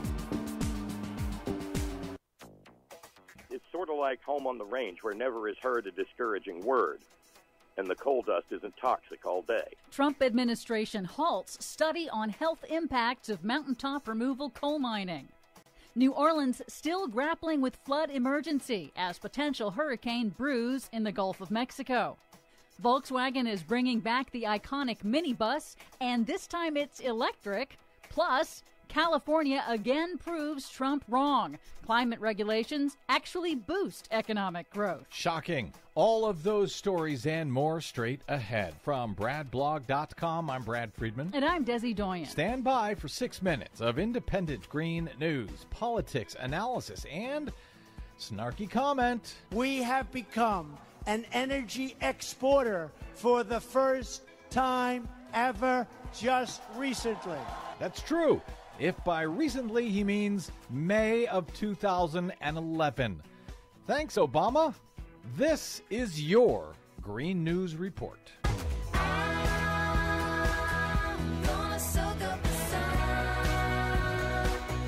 Okay, Desi Doyen, trouble in New Orleans with a hurricane heading its way? Yeah, kind of. As we go to air, the National Hurricane Center is warning that a new storm, Harvey, is now brewing in the Gulf of Mexico and could drop insane amounts of rain on both Texas and Louisiana. And that's really bad news for the city of New Orleans, which has been in a state of emergency since an early August storm dumped nearly a foot of rain in just 4 hours, causing widespread flooding and forcing city officials officials to admit that some of the city's pumps have been offline for repairs during peak hurricane season. Uh-oh. Yep, now the New Orleans Advocate reports that city officials may evacuate the city if it is forecast to receive more than a foot of rain in a 24-hour period. And by the way, next week is the 12th anniversary of Hurricane Katrina. Oh, boy. Meanwhile, scientists are warning the administration's latest move may hurt more than help coal country. The Trump administration's Interior Department has ordered the National Academies of Sciences to stop work on a study of the health impacts of mountaintop removal coal mining. Mountaintop removal coal mining is exactly like it sounds. It's a method that literally blasts off the tops of mountains, dumping the debris into valleys and streams below where people live. Numerous previous studies have linked mountaintop removal in West Virginia to elevated rates of cancer, heart disease, and birth defects. So state officials requested a federal assessment. Bob Kincaid, founder of West Virginia's Coal River Mountain Watch, in an interview on the broadcast, said the administration's decision to halt this health study shields the coal industry. They were going to say that there does appear to be a scientific reason to be concerned about the harm that mountaintop removal, coal extraction, does to people who live near it. And that would have created a controversy and a storm that the coal industry could not have weathered. Weird. So Donald Trump's claims about how much he loves coal miners is actually not true, because this study might have found that coal mining was killing coal miners and their families. Go figure. And even worse than that, last week the Environmental Protection Agency announced that it will revoke an Obama-era rule that required operators of coal-fired power plants to limit toxic metals in their wastewater discharge. It seems like this administration really does not want to find out the impacts of coal pollution. Drink up, coal miners. But some good news, California's state economy is booming, even as the state has rolled out a host of new regulations to curb carbon emissions and fight climate change. What? According to a new report, after implementation of California's landmark cap-and-trade law, statewide per capita emissions fell by 12%. And at the same time, the state's per capita GDP grew at double the national average.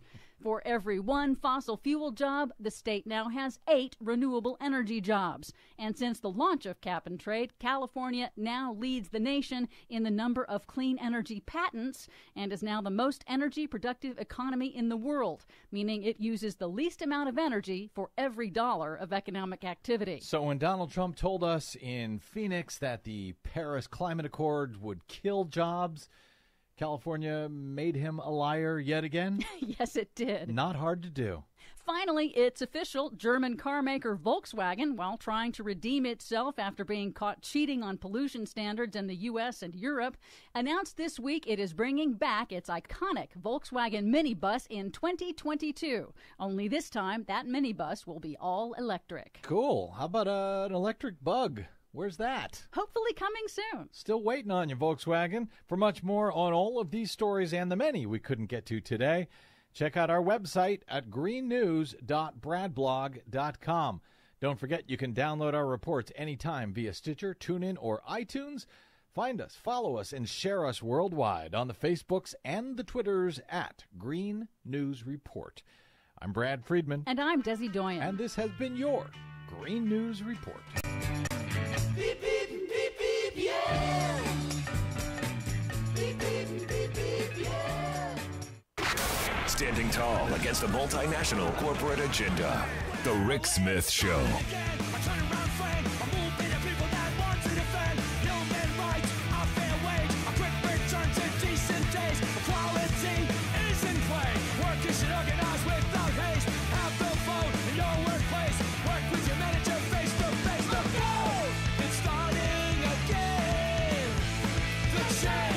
Back to the Rick Smith Show.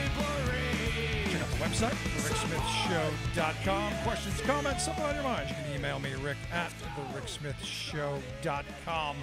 So it looks like the president, who's really not happy about Mexico not paying for the border wall, because The Mexican government put out a statement on Sunday saying that as the Mexican government has always stated, our country will not pay under any circumstances for a wall or physical barrier built on U.S. territory along the Mexican border. They went on to say this statement is not part of a Mexican negotiation strategy, but rather a principle of national sovereignty and dignity. And you had Trump tweeting out that, well, it's tough, and we may have to pull out of negotiations. Again, there's a tweet for everything. With Mexico being one of the highest crime nations in the world, we must have the wall.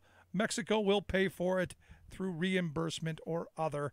He went on to call NAFTA one of the worst trade deals ever made, and that both countries are being very difficult. How did you think that was going to work out, Donald? Just mind-blowing. Anyway, here to talk about what's going on in the world of labor, Frank M. Specht, executive producer over at Workers Independent News. Frank, thanks for taking time for us.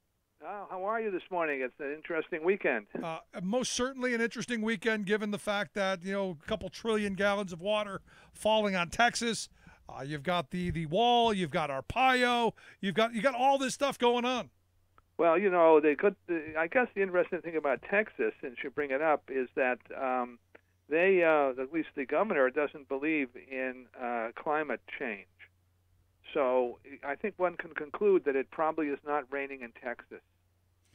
Or we could conclude that now that it's their problem, and the representative from Texas who voted against aid for Hurricane Katrina is now in trouble, I suppose we'll hear now that we have to do this humanitarian thing right off the bat and deal with this and forget about what their votes were and what the Republicans did to New Orleans. And to New York. Don't forget New York. And to New York. I don't forget New York. And so this level of hypocrisy is really stunning.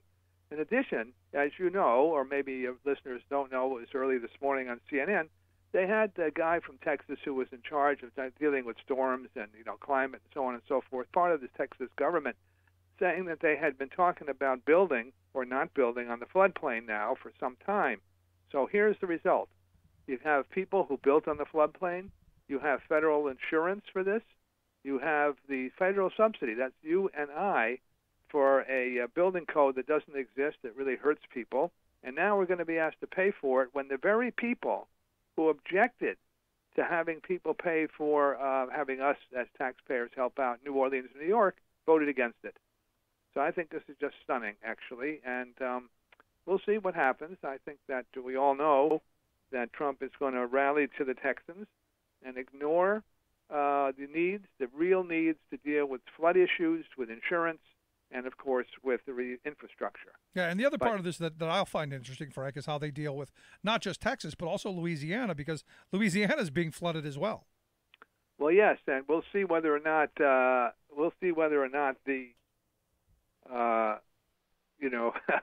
well, they're worried already, because I already had one breakdown of the new pumps they put in about 2 weeks ago.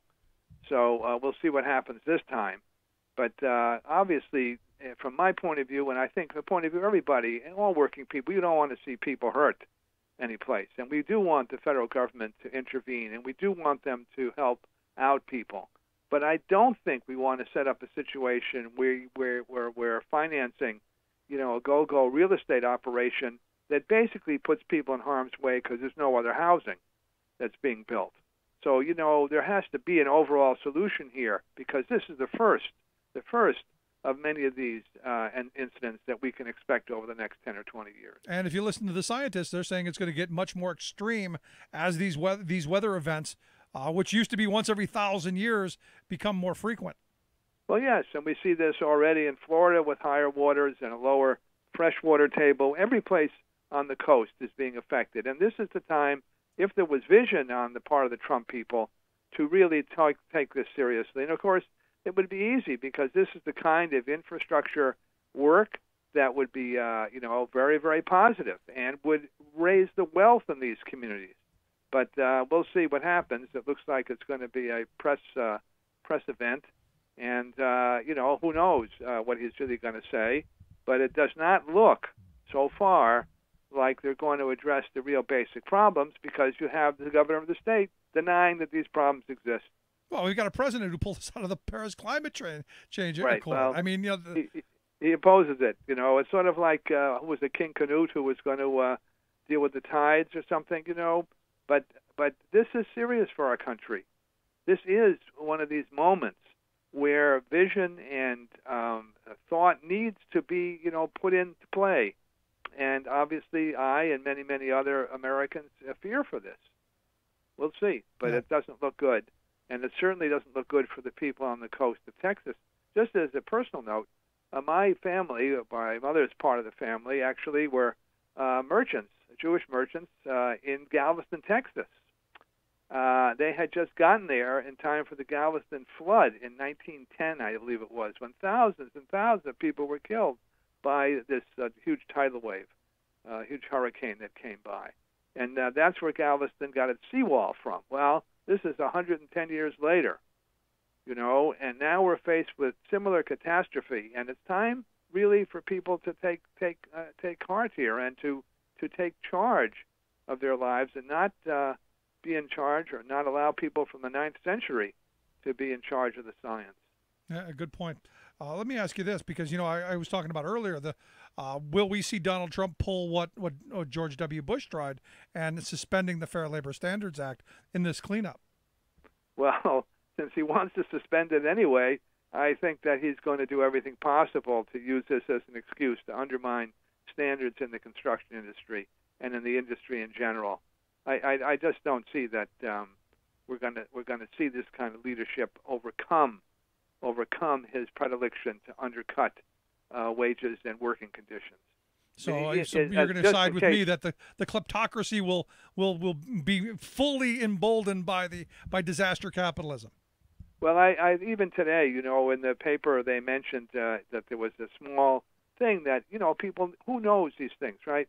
But it turns out OSHA no longer sends out press releases when there's deaths in industry. They've reduced the number so that it doesn't look like there's so much of a problem.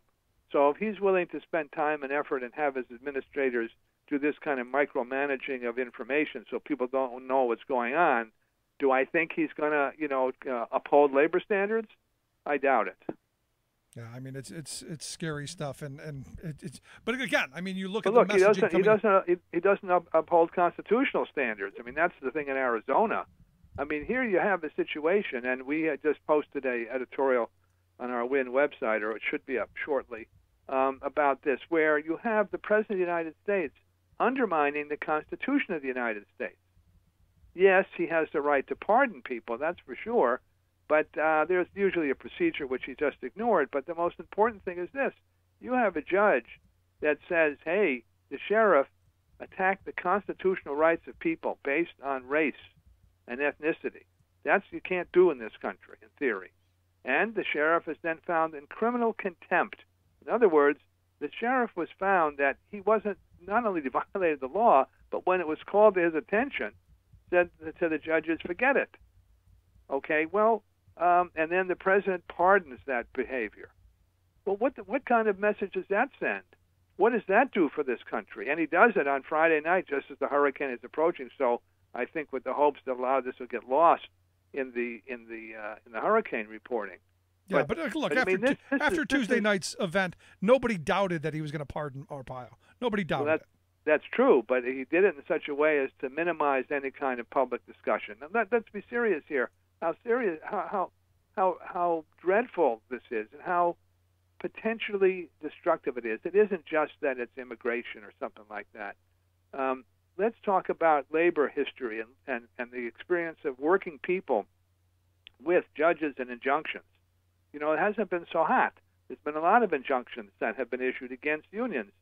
But if we take a little view of this, what happens if, say, the Fight for 15 people, many of whom are non-white, get organized someplace, and the fast food companies go after those people, which they probably will, and the judge says, hey, wait a minute, you can't do this. These people have the right for freedom of assembly, freedom of speech, freedom of association, something like the first 10 amendments of the Constitution.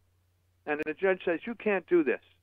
And the fast food people have their local sheriff go after them anyway. All right? The movement smashed, people are deported, who knows what happens? And then there's a lawsuit, and the federal judge says, hey, you couldn't do this. We issued an injunction protecting these people. And then the president pardons the people who went after the Constitution. The president says, well, I'm going to pardon this guy. I'm glad he went after these people. Well, that's where we're at here. Yeah. And if you think of the civil rights movement, how important it was that the federal government upheld all of the constitutional rulings against many, many people in the South and other parts of the country, many elected officials who were out there violating the new Voting Rights Act or the new Anti-Segregation Acts. They said, we're going to violate this, we're not going to do this, we're not going to follow the law, we don't have to do this. The federal government said, yes, you do. What would this country be like if President Johnson or Nixon, for that matter, said, hey, go right ahead. Once you violate the law and are in contempt, don't worry about it. We're going to let you off the hook. What do you think would have happened? Yeah, no, I mean, it's a scary thought, and you've got the president again on the wrong side of the issue. On the wrong side of the issue, you've got him undermining the very basis of the first 10 amendments of the Constitution. That's what you've got here. You've got a threat to the entire way this society is supposed to function when you begin to pardon law enforcement officers who are found in contempt because they didn't follow the law. That's what you've got here. And so it's a dagger to the heart of our constitutional process. This is not just some little business that may affect some people in Arizona somewhere. You know, this is something that affects all working people in the most fundamental way. The right to have our unions and everything else. That's what's really going on here. And I think that's why it's so serious. And I believe that Unite Here, for instance, in their statements on Saturday afternoon, as soon as this was clear, were very, very upfront about all these dangers that this type of ruling or his decision, I mean, illustrates. I mean, it's very. I think it's the kind of thing that now it's impossible for people of goodwill to say, well, you know, he doesn't know what he's doing. He knows exactly what he's doing. And I think it's going to be more and more important for all of us to get together publicly and say, we've had it with this. I'm right there with you. But again, you know, you look at this, and the message that comes out of it is just horrible. But you know, I look at the other side. The other side really has an amazing messaging machine and an amazing weapon. Because I can't tell you how many people have emailed me and said, no, Rick, Donald was just righting a wrong. Obama weaponized the State Department, and Ohio was just upholding the law. Frank, come on. Yes. Well, I heard that this morning also, and I listened to the supporters of President Trump explaining that it was Obama who pardoned these thugs and this, that, and the other thing, and therefore, you know, it was okay and it was no different and so forth. But there is a substantive difference. And I think it's true that there's a tremendous messaging machine and misunderstanding of pardons and all these other intricacies in our country.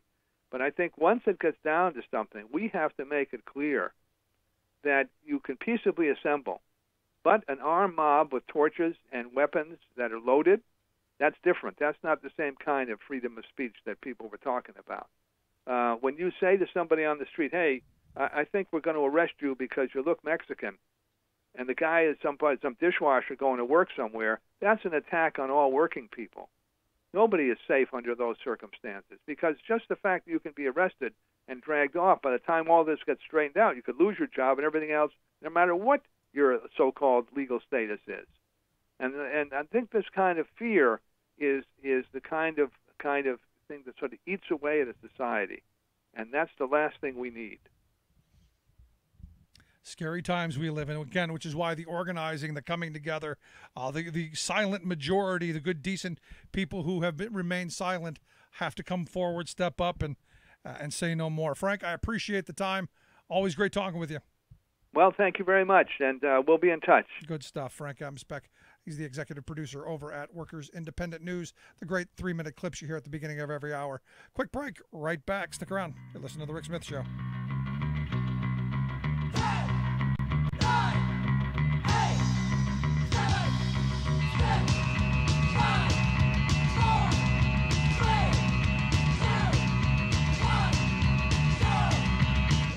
Smith Show.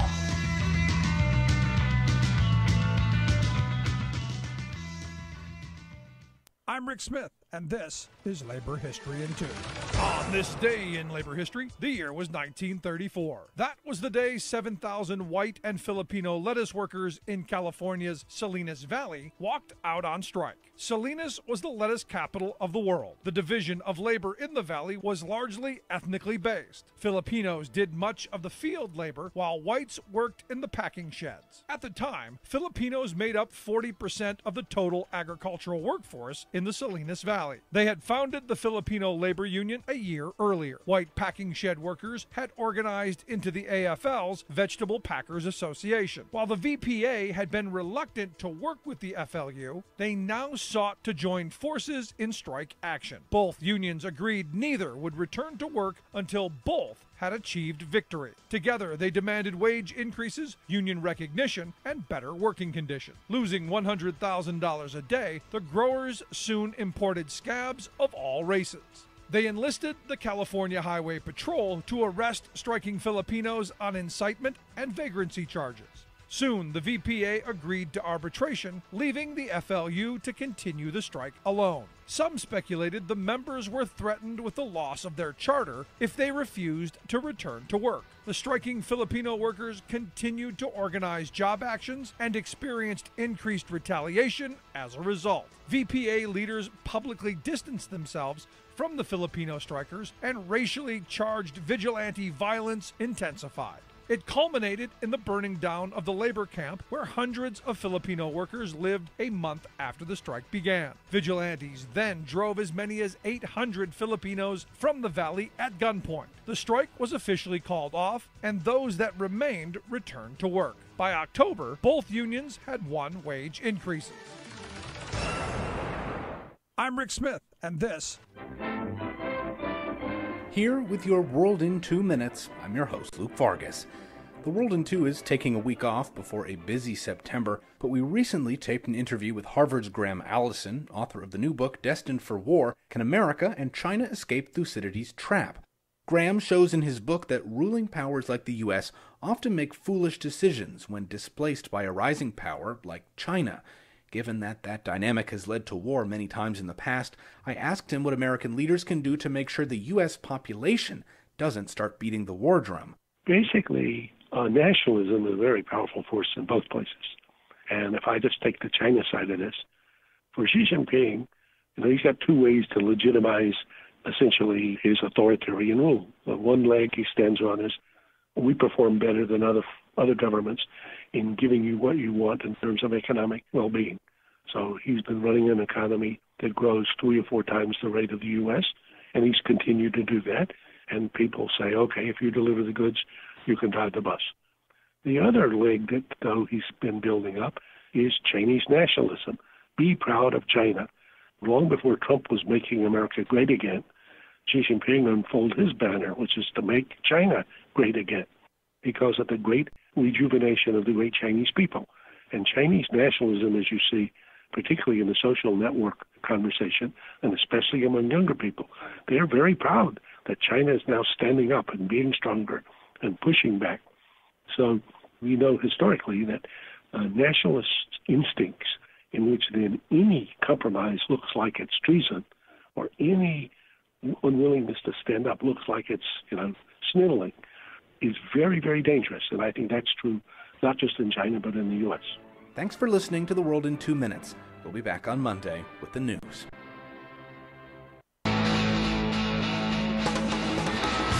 Making the blue blood see red. The Rick Smith Show.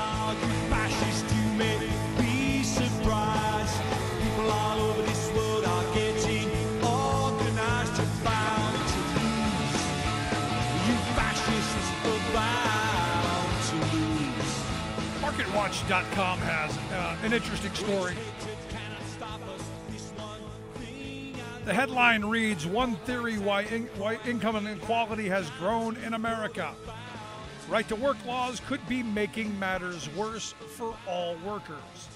And they go into the study we talked about last week of how, the union density in this country being diminished and being destroyed, from a high of 35% in the 1960s down to 6%, a little over 6% in the private sector today, 11% overall.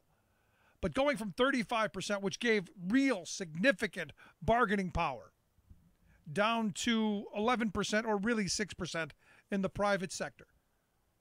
And they go into how this has really crushed the ability of workers to demand higher wages, better conditions, all of that stuff. In fact, they believe that, according to the article, it's believed that if we had density roughly where we had back then, incomes in this country would overall be about 5% higher. And I think that's a real conservative number. Because, just in looking back at, when I started working, making $15 an hour on a shipping dock, loading trucks with a health care and a pension credit once you got enough hours per quarter, I look at that, and again, you're talking late 80s, or mid to late 80s, 87 it was, and you're talking about having a top rate north of $18 an hour. So I think it was like $18.50, $18.60, somewhere in there. Today, the same exact job, 30 years later, starts off at $14 an hour, no health care, no pension, top rate $18 an hour. I argue that had that union density, especially in the LTL trucking industry, where at that time it was 85% unionized, mostly under one giant master freight contract that set wages and conditions and hours and everything across the industry so that you competed on the right things, on quality, on service, on being a good company and honoring your word and all of those things, not on who was willing and able to screw workers the most. And what's happened is, thanks to trucking deregulation, thanks to Ronald Reagan and all the attacks on workers' rights and organizing and all of that, what you've seen is in the LTL industry, which is kind of, again, the little snapshot of the entire economy. You went from 85% unionized we're down to 15, the complete opposite. And what's happened? Not just stagnation for 30 years, but actually a decline in wages. And a massive decline, and a decline in working conditions. This generation has to rediscover what my grandparents' generation understood. And that is, you have to have that solidarity in the workplace. You have to not allow yourself to be divided. Because where we are right now, you look at the inequality in this country right now. The gap between the have a whole bunch and the rest of us is massive. And it's not a matter of being jealous or any of that. It's a matter of saying, how do we benefit from the work that we do? If work is what we focus on, how do we make sure that work is rewarded? How do we make sure that that promise of if you work hard, play by the rules, you get ahead, actually works, that you actually get ahead? Anyway, I'd love to hear any of your thoughts. You can email me, rick@thericksmithshow.com. If you missed any of today's program, thericksmithshow.com is where you can get the podcast, the Rick Smith Show app on the smartphone. Take the program on the go, wherever you're going. As always, email me, rick@thericksmithshow.com. Thanks so much for tuning in. We'll see you back here tomorrow. You've been listening to The Rick Smith Show. Together, we can make America better. Email rick@thericksmithshow.com or interact with us anytime at thericksmithshow.com. Until next time, this has been The Rick Smith Show, where working people come to talk. It's coming like the tide of flood beneath the lunar sway.